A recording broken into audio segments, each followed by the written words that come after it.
Hey my family, வாங்க புளியோதரை எப்படி பண்ணலான்னு பார்க்கலாம். அதுக்கு என்னோடய வீடியோவை மறக்காமல் சப்ஸ்கிரைப் பண்ணி லைக் பண்ணுங்கள், ஷேர் பண்ணுங்கள்.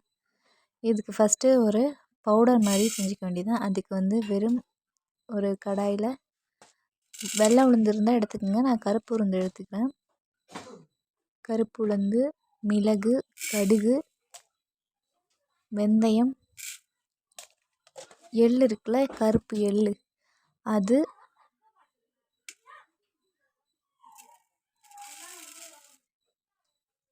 கொஞ்சோண்டு பொட்டுக்கடலை, கடலைப்பருப்பு கூட சேர்த்துக்கலாம்.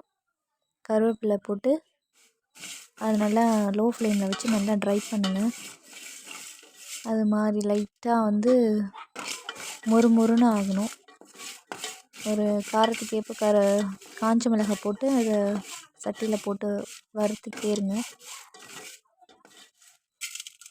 வறுத்த இது மாதிரி இந்த கருவேப்பிலெலாம் பாருங்கள் எப்படி இருக்குன்னு, சுருண்டுடுச்சுல, அது மாதிரி ஆயிடணும். அதுக்கப்புறம் புளி கரைச்சி வச்சுங்க. ஒரு லெமன் சைஸ்க்கு நான் புளி எடுத்து வச்சுருக்கேன், ஒரு 4 பேர் சாப்பிட்ற மாதிரி. மறுபடியும் கடாயில் எண்ணெய் ஊற்றி கடுகு,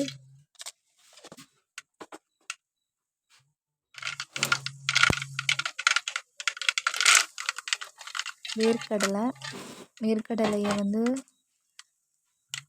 ஒரு சட்டியில் போட்டு வறுத்து அதோட தோலை மட்டும் எடுத்து வச்சுருக்கேன்.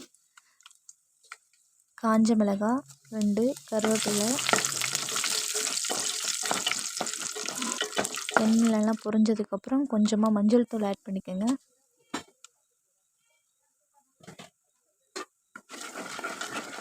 ஆட் பண்ணதுக்கப்புறம் புளி கரைசலும் அதில் ஊற்றிடுங்க.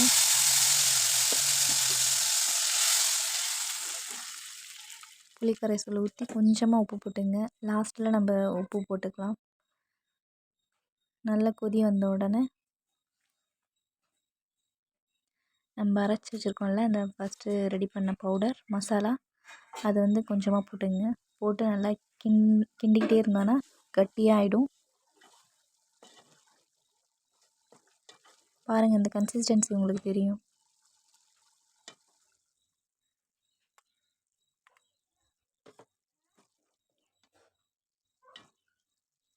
தெரியுதா? அதுக்கப்புறம் தேவையான அளவு பெருங்காய பவுடர் ஆட் பண்ணிக்கோங்க. அந்த கன்சிஸ்டன்சி பாருங்கள் எப்படி இருக்குன்னு. நல்லா கொஞ்சம் சுண்டணும்.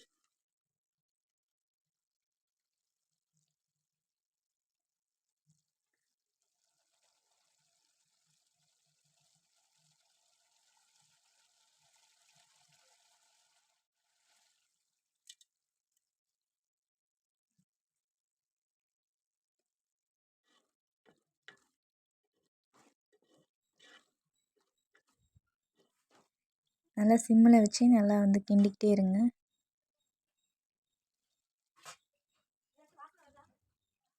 அவ்வளோதான், ரெடிங்க.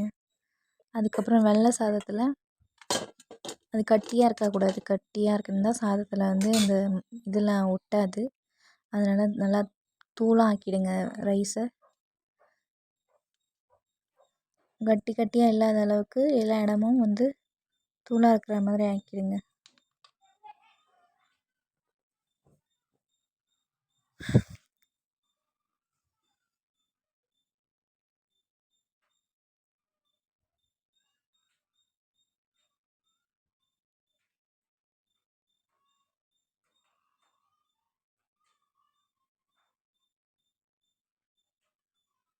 சாதம் இதுக்கெல்லாம் ஏதாச்சும் சாப்பாடு கிளறுற மாதிரி இருந்ததுன்னா நீங்கள் சாப்பாடை நல்லா ஆற வச்சுருங்க. ஆற வச்சு பொல பொலன்னு இருக்கிற மாதிரி. இப்போ நம்ம அரைச்சி வச்சுருந்த மசாலா பவுடர் இருக்குல்ல, அதை மேலே தூவி விட்டு கொஞ்சமாக கருவேப்பிலை ஆட் பண்ணிக்கோங்க. ஆட் பண்ணிவிட்டு நம்ம கிண்டணும்ல ஒரு புளியோதரை, அதை அது மேலே போட்டு கொஞ்சம் கொஞ்சமாக போட்டு கிண்டி விட்டுருங்க. எல்லா இடத்துலையும் படுற மாதிரி கிண்டி விட்டுருங்க.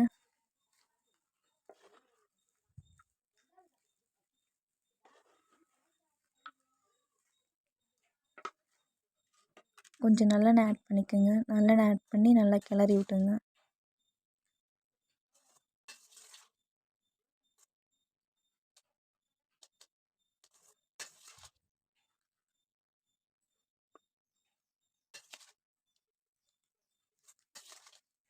கொஞ்சம் கொஞ்சமாக ஆட் பண்ணி கிளறுங்க. அவ்வளோதாங்க, புளி சாதம் ரெடி. புளியோதரை.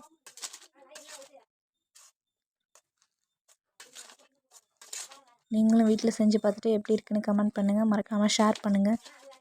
என் சேனலை சப்ஸ்கிரைப் பண்ணுங்கள்.